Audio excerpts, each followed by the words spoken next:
Здравейте, приятели!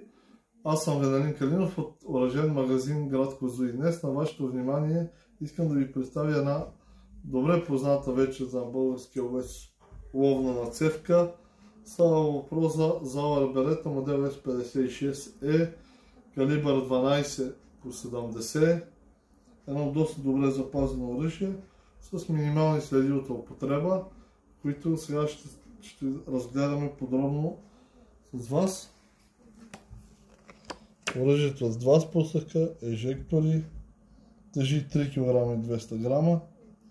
Дължината на цевта е 71 см, дължината на приклада е 34,5 см.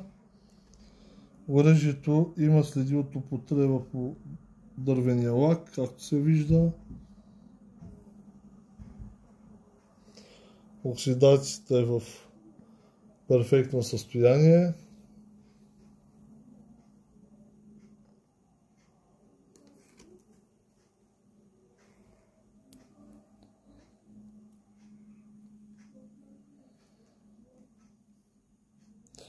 Няма никакви луфтове, язви. Сега ще го разглобим, за да добиете представа и отвътре.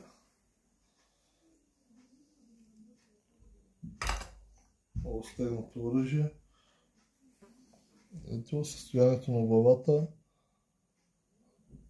Много добре запазено.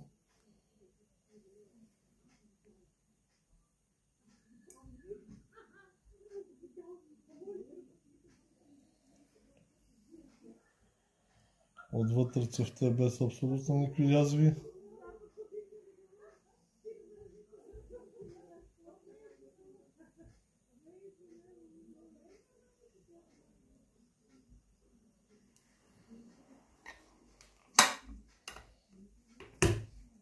Красиво италианско оръжие, доста вече разпространено в България като модел. Ако това оръжие представлява интерес за вас или някое друго от нашия магазин, не се колебайте да се свържете с нас. До скоро, бъдете здрави и ловувайте със стил!